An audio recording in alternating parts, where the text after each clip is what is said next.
هي حتى مطلع الفجر صدق اللہ العظیم۔ میرے انتہائی قابل احترام بزرگوں، میرے نوجوانوں، بچوں، میں مختصر وقت میں چند باتیں آپ کے سامنے گوش گزار کروں گا۔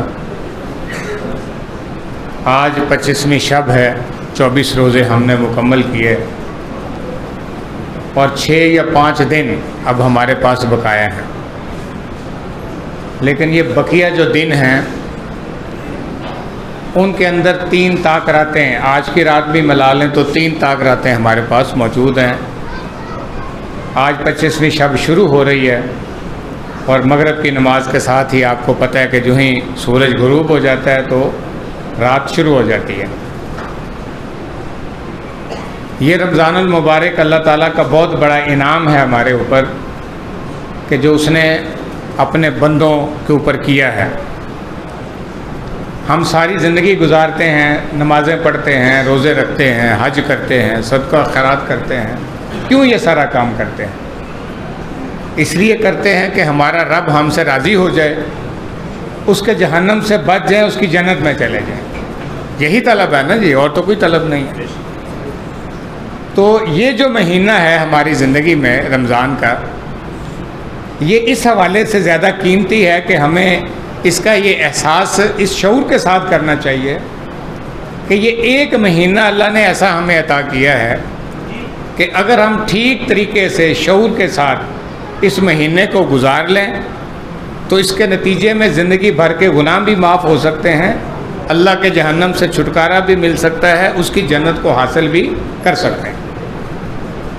اور پھر پورے مہینے کے اندر یہ آخری عشرے کی جو 7 طاق راتیں ہیں جن کے اندر لیلۃ القدر ہے، تو یہ قرآن عظیم الشان کی جو میں نے سورت آپ کے سامنے تلاوت کی ہے، اللہ رب العزت نے خود مجھے اور آپ کو یہ بات بتائی کہ لوگوں چاہتے ہو میری جہنم سے بچنا، چاہتے ہو میری جنت کو حاصل کرنا، اپنے گناہوں کو بخشوانا، تو پھر آؤ، ایک ایسی چیز میں نے تم کو عطا کر دی ہے کہ اس کا اگر فائدہ اٹھا لو گے تو یہ ساری چیزیں تمہیں حاصل ہو جائیں۔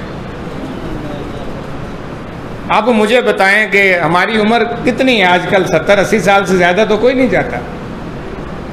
کوئی اپنی 70-80 سال کی زندگی میں 24 گھنٹے عبادت کر سکتا ہے؟ نہیں کر سکتا۔ سوتے بھی ہیں، کھاتے بھی ہیں، کاروبار بھی کرتے ہیں، کچھ تھوڑا بہت ٹائم ہے جو ہم نماز کے لیے نکال لیتے ہیں، تھوڑا بہت، گھنٹہ ڈیڑھ 2 گھنٹے 24 گھنٹوں میں سے۔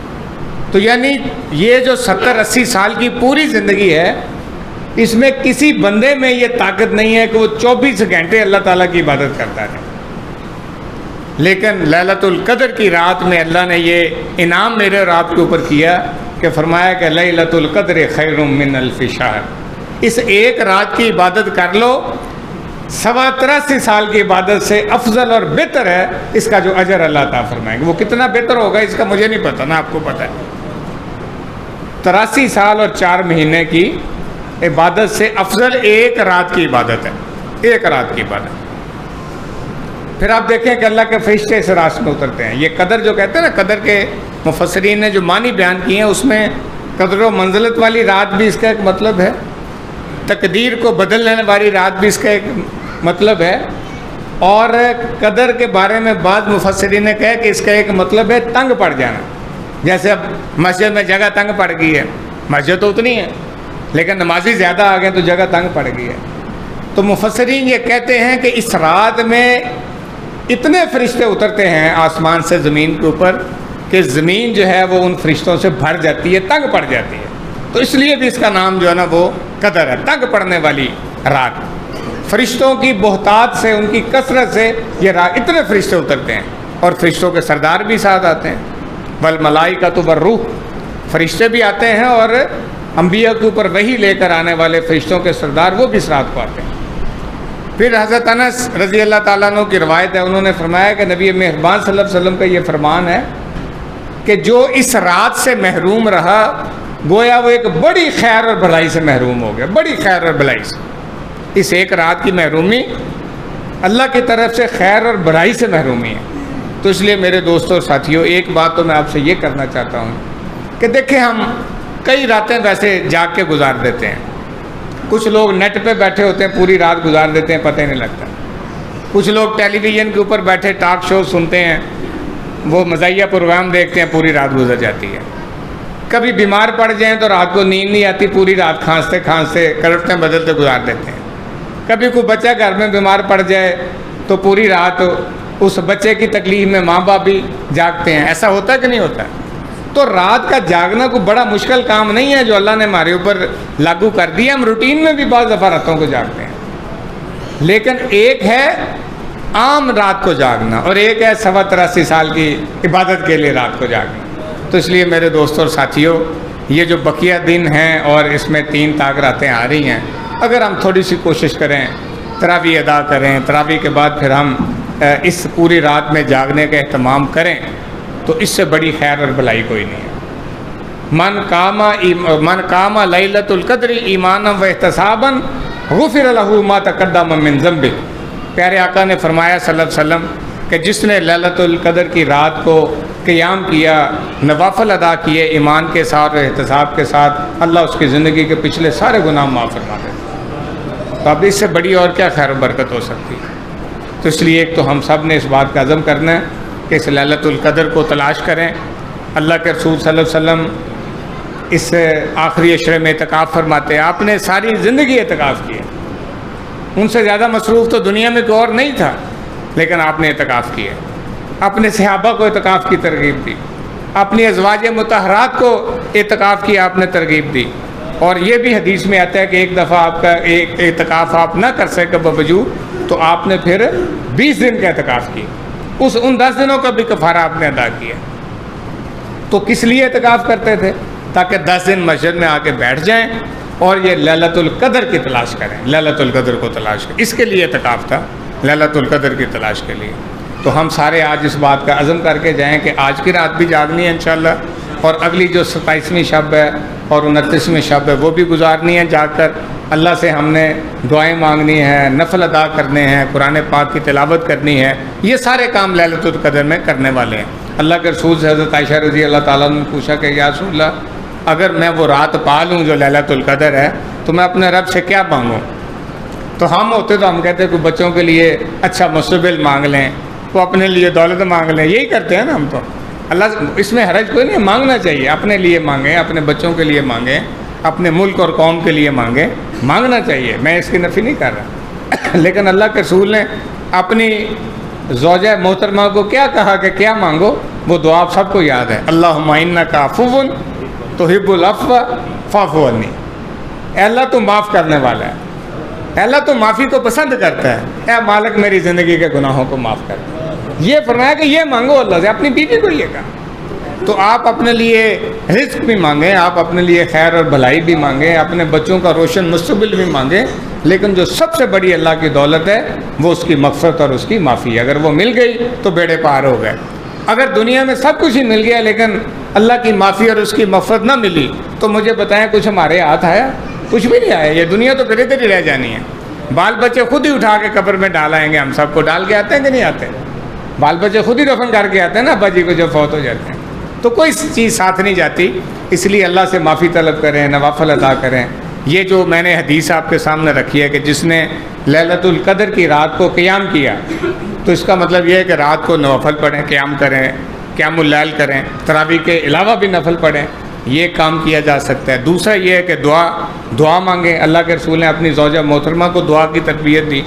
پھر اس کے اندر قرآن کی تلاوت کریں، اس لیے کہ قرآن جو ہے وہ لیلۃ القدر کی رات کو نازل ہوا ہے. تو سب سے بڑا اللہ کا انعام جو ہے وہ قرآن عظیم الشان ہے. تو قرآن کی تلاوت کریں، اس کو ترجمے سے پڑھیں، اس کو تفسیر سے پڑھیں، ویسے بیٹھ کے اس کی تلاوت کریں. تو یہ امور ہیں کہ جو لیلۃ القدر کی رات کو ہمیں سرانجام دینے چاہیے. دوسری بات جو میں آپ سے کرنا چاہتا ہوں وہ رمضان سے متعلقہ تو ہے، لیکن ہے رمضان کے بعد.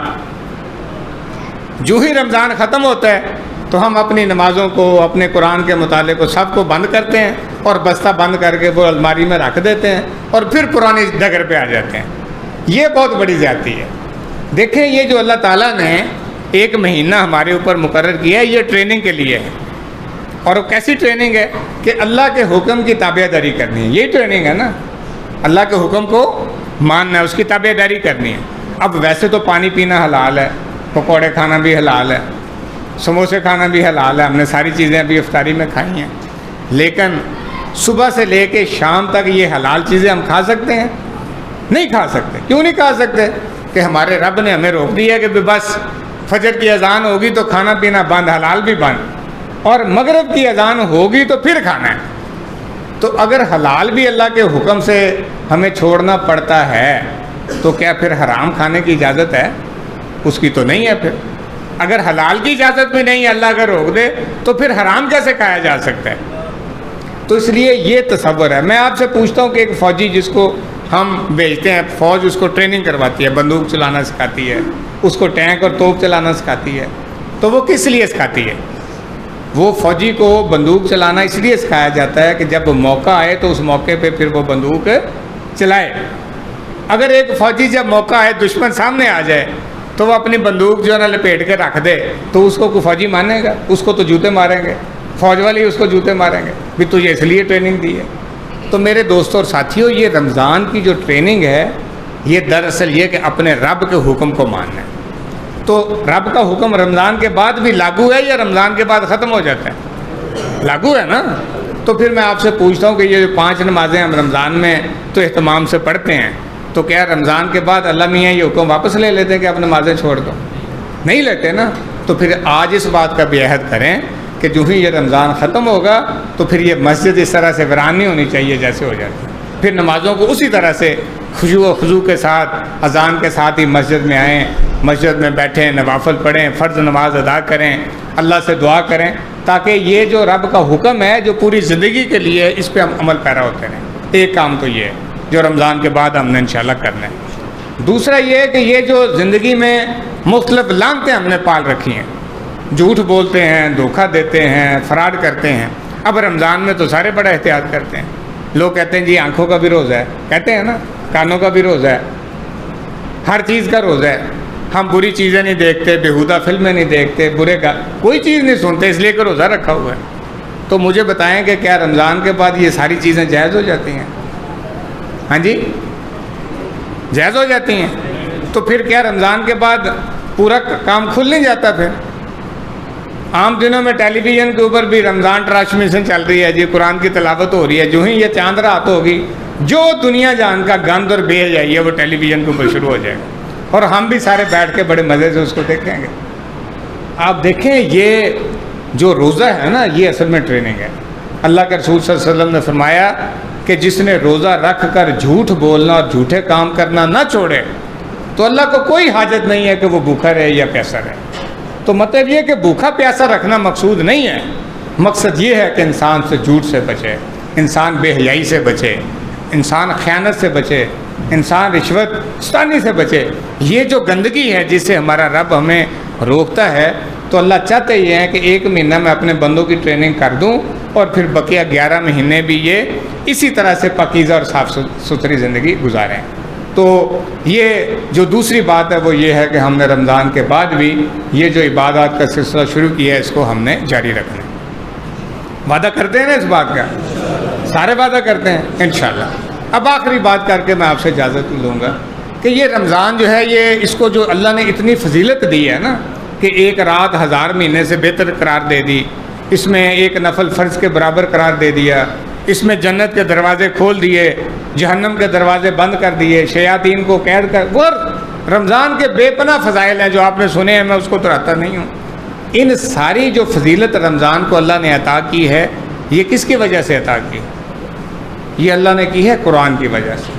شہر رمضان الذی انزل فیہ القرآن انا انزلناہ فی لیلۃ القدر۔ تو یہ قرآن جو ہے یہ اللہ کی بہت بڑی نعمت ہے جو اللہ نے ہمیں عطا کی ہے، بہت بڑی نعمت ہے۔ اور یہ قرآن اللہ نے ہمیں ثواب کے لیے، ثواب تو ہے اس کو پڑھنے سے، بہت بڑا ثواب ہے، ایک حرف کے بدلے 10 نیکی ہیں، ثواب بہت ہے۔ پھر یہ اس میں شفا بھی ہے، دلوں کے لیے بھی شفا ہے، جسموں کے لیے بھی شفا ہے۔ اس کے بے پناہ فضائل ہیں، یہ موقع نہیں ہے کہ اب قرآن کے فضائل بیان کیے جائیں، لیکن جو بات میں آپ سے کرنا چاہتا ہوں کہ قرآن اپنے ان ساری خصوصیات کے باوجود یہ بنیادی طور پہ ہدایت کی کتاب ہے۔ ذالک الکتاب اللہ فرمایا الف الف لام میم ذالک الکتاب لا ریب فیہ ھدی للمتقین، یہ ہدایت ہے، یہ رہنمائی ہے، اس میں اللہ نے ہمیں بتایا ہے کہ زندگی کیسے گزارنی ہے، شب و روز کیسے ہونے چاہیے، والدین کا حقوق کیا ہیں، بچوں کے حقوق کیا ہیں، تمہارا نظام معیشت کیا ہونا چاہیے، تمہارا نظام قانون کیا ہونا چاہیے۔ غرض پورا نظام زندگی ہے جو اللہ نے قرآن کی صورت میں ہمیں عطا کیا ہے۔ جو اس وقت ہماری بدقسمتی ہے وہ یہ ہے کہ ہم قرآن کے یہ باقی فائدے تو اٹھاتے ہیں، اس کو پڑھتے ہیں تاکہ ثواب ملے، اس کا دم درود کرتے ہیں تاکہ جنات اور شیاطین سے بچیں، یہ ساری چیزیں ہم کرتے ہیں، لیکن جو اس کا اصل مقصد ہے کتاب کا، کہ اس کا جو نظام ہے جس کو اپنا کر اللہ دنیا کے اندر قوموں کو سر بلند کرتا ہے، اللہ عزت انہیں عطا کرتا ہے، اللہ انہیں خوشحالی عطا کرتا ہے، ہم نے اس کا وہ جو اصل کام تھا اس سے ہم نے آنکھیں بند کر رکھی ہیں۔ اس لیے میرے دوستوں اور ساتھیوں، ہم مغرب سے جمہوریت لے کے بیٹھے ہوئے ہیں، ہم سود کا جو مغربی نظام ہے، سودی معیشت، وہ لے کے اپنے ملک میں ہم نے اس کو نافذ کر رکھا ہے۔ ہمارا پورا کلچر بے حیائی اور فحاشی کا کلچر ہے، ہماری پوری سیاست جو ہے لوٹ مار اور کرپشن کی سیاست ہے، تو پھر ہم روتے ہیں کہ ہمارے مسائل حل نہیں ہوتے۔ کیسے مسائل حل ہوں گے جب آپ اپنے پورے نظام زندگی میں اپنے رب کی نافرمانی کریں؟ مجھے بتائیں، سود کھانا حلال ہے؟ کوئی ایک بندہ کہتا ہے کہ حلال ہے، تو ہم سارے سود کھا رہے ہیں کہ نہیں کھا رہے؟ بینکوں کا نظام سودی، تنخواہوں کا نظام سودی، گریجویٹی کا نظام سودی۔ حدیث میں آتا ہے کہ سود کے 70 گناہ ہیں، 70، اور جو سب سے کم درجے کا گناہ ہے وہ یہ ہے کہ کوئی اپنی ماں کے ساتھ بدکاری کرے۔ یہ حدیث ہے، میں آپ کو بتا رہا ہوں، یہ کوئی عام بندے کا قول نہیں ہے۔ سود کے 70 گناہوں میں جو سب سے کم درجے کا گناہ ہے وہ اپنی ماں کے ساتھ بدکاری کرنے کے برابر ہے۔ کوئی سوچ سکتا ہے اس بات کو؟ لیکن پوری معیشت سودی ہے۔ پھر آپ دیکھیں، شرم و حیا کا جنازہ نکل گیا ہمارے معاشرے سے۔ شادی بیاہ کے فنکشنز پہ آپ چلے جائیں، خواتین نے لباس تو پہننا ہوتا ہے لیکن لگتا ہے ایسے کہ جو ننگی ہیں، جسم نظر آ رہا ہوتا ہے، بیچ میں سلیو لیس پہنے ہوتے ہیں، کوئی پتہ نہیں ہے کہ میرا باپ بھی میرے ساتھ ہے، میرا بیٹا بھی میرے ساتھ ہے۔ غیرت کا جنازہ جو نکل چکا ہے۔ اسی طرح سے آپ دیکھیں، سیاست ہے تو اس میں لوٹ مار اور کرپشن ہے۔ سیاستدان، ایم پی ایم این اے صاحب وہ کروڑوں روپے اربوں روپے لگاتے ہیں، 1 ارب روپے لگا کے پہلے سیٹ جیتتے ہیں، پھر کئی ارب جو ہے نا وہ میرے اور آپ کے خون سے نچوڑتے ہیں۔ کہیں آٹا مافیا ہے، کہیں چینی مافیا ہے، تو لوٹ مار ہے، کرپشن کی سیاست ہے، ساری لوٹ مار کی سیاست ہے۔ تو میرے دوستوں اور ساتھیوں، اگر چاہتے ہیں کہ ہمارے یہ حالات ٹھیک ہو جائیں تو پھر آپ کو ایک فیصلہ کرنا پڑے گا، اور وہ فیصلہ یہ کرنا پڑے گا کہ ہم اس گندے بیہودہ جو نظام ہے اس پہ لعنت بھیجتے ہیں، اور جو ہمارے آقا نے، ہمارے رب نے ہمیں صاف ستھرا نظام زندگی دی ہے، جس میں بیوہ کے بھی حقوق ہیں، جس میں یتیم بچوں کے لیے بھی حق ہے، جس میں والدین کے بارے میں حکم ہے، جس میں ایک صاف ستھرا نظام معیشت ہے، کہ جس میں زکوٰۃ ہے، پیسہ امیر لوگوں سے غریب لوگوں کی طرف جاتا ہے، اور جس میں بالکل ایک صاف ستھرا کلچر ہے، جس میں شرم و حیا ہے، آنکھوں کی حفاظت ہے، خواتین کے لیے احکامات ہیں۔ تو اگر ہم اس نظام کی طرف پلٹ آئیں اور اپنا ووٹ جو ہے، اپنا ووٹ وہ اللہ اور اس کے رسول کے نظام کے لیے کاسٹ کریں۔ اب ہم ووٹ کرتے ہیں برادری کے لیے کاسٹ، اب ہم ووٹ کرتے ہیں اپنی پارٹی کے لیے کاسٹ۔ ان لیڈروں کے جھنڈے اٹھاتے ہیں کہ جو سود خور ہیں اور جو ہمارا اور آپ کا خون نچوڑتے ہیں، پہلے ان کو ووٹ دے کے جتاتے ہیں، پھر ان کو گالیاں نکالتے ہیں کہ انہوں نے ہمارا بیڑا گرک کر دیا ہے۔ تو میرے دوستوں اور ساتھیوں، آخری بات میں آپ سے یہ کرنا چاہتا تھا کہ یہ قرآن جو اللہ نے ہمیں عطا کیا ہے، میری اور آپ کی نجات اس قرآن کے نظام کے اندر ہے۔ آج ہم فیصلہ کر لیں کہ ہم نے اس ملک کے اندر جو ہم نے لیا ہی لا الہ الا اللہ کے نعرے کے ساتھ تھا، ہم اپنے رب کا دیا ہوا نظام اس ملک میں نافذ کریں گے۔ آج آپ فیصلہ کر لیں، آپ اپنا ووٹ ان لوگوں کو دیں کہ جو اللہ کے رسول صلی اللہ علیہ وسلم کا لایا ہوا نظام جو ہے وہ نافذ کرنا چاہتے ہیں۔ میں آپ کو یہ یقین دلاتا ہوں کہ پاکستان میں وسائل کی کوئی کمی نہیں ہے، بڑے وسائل دیے ہیں اللہ تعالیٰ نے، لیکن وسائل کی تقسیم ٹھیک نہیں ہے۔ چند فیملی اور خاندانوں کے پاس پیسہ اکٹھا ہو جاتا ہے اور باقی سارا ملک محروم رہتا ہے۔ میں اللہ سے دعا کرتا ہوں کہ اللہ، جو تو نے ہمیں قرآن عظیم و شان جیسی نعمت عطا کی ہے، وہ اس نعمت کا ہمیں فائدہ اٹھانے کی ہمت اور توفیق عطا فرما۔ کہ اللہ رمضان کے جو باقی دن ہیں ان میں اپنے گناہوں کو بخشوا کر اپنی مغفرت اور جنت حاصل کرنے کی توفیق عطا فرما۔ وآخر دعوانا الحمد للہ رب العالمین۔